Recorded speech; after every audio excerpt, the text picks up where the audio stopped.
Hello, Taurus, Sun, Moon Rising, and Venus signs. Kamusta kayo? Sana po nasa mabuti kayong kalagayan. Welcome back po sa Star Tarot. At kung bago kayo rito, welcome din po kayo. Please subscribe, like, share my videos, and leave me a comment po kung naka-resonate kayo. Thank you. Tignan natin ang mga messages ni Aries, ni Taurus. So, Taurus, baka meron kayong mga Aries placements sa iyong chart or maybe you are dealing with an Aries kaya sumingit no sa ngayon si Aries. So wow, so meron agad synchronicity dito. We have number 2 of materials and we have 2 of voices, so that becomes number 22.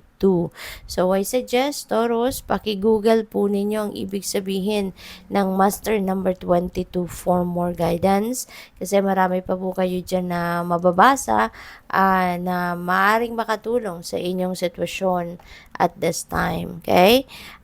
So we have the moon.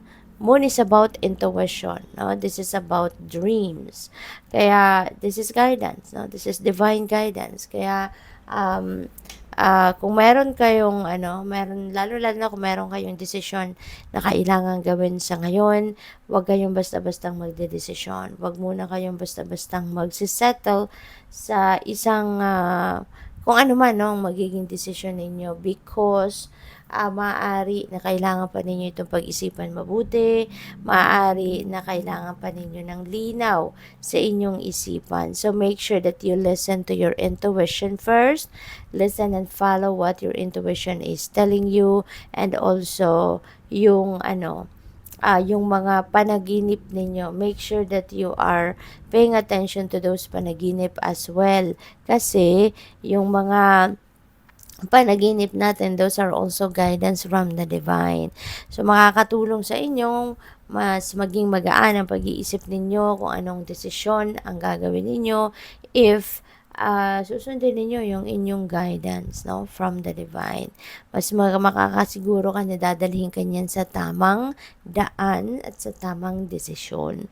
So, we also have the two of materials. Ayan. Two of materials is about multitasking, choices, decisions, no? Same as two of voices.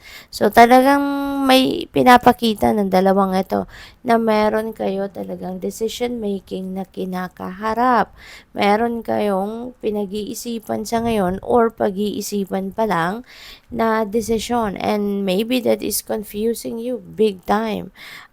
Taurus. So, yun, focus kayo, no? Focus kayo sa pagkikinig sa inyong intuition para gumaanggaan, no, ang inyong pakiramdam, mas magkaroon ng linaw, no, ang inyong isipan, and it wouldn't be hard for you to make a decision. Okay? Kasi parang dito sa two of voices, confused, no? Confused talaga kayo, fragmented ang isip ninyo.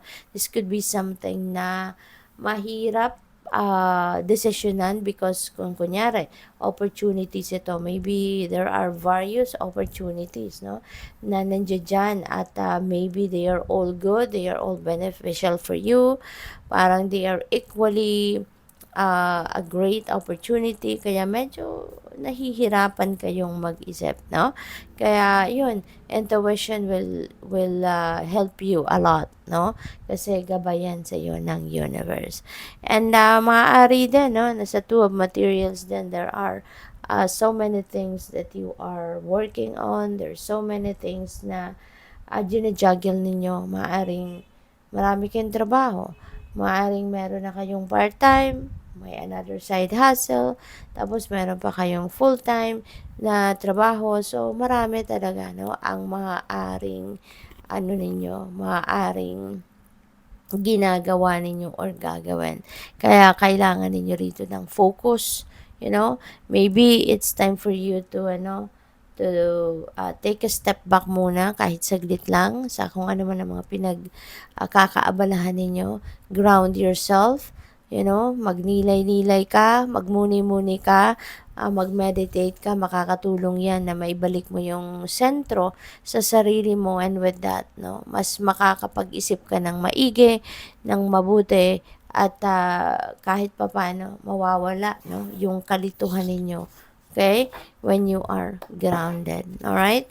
So, tignan natin kung ano pa mga mensahe ninyo. And by the way, thank you muna for subscribing to my channel. And if you haven't subscribed yet, subscribe na po kayo.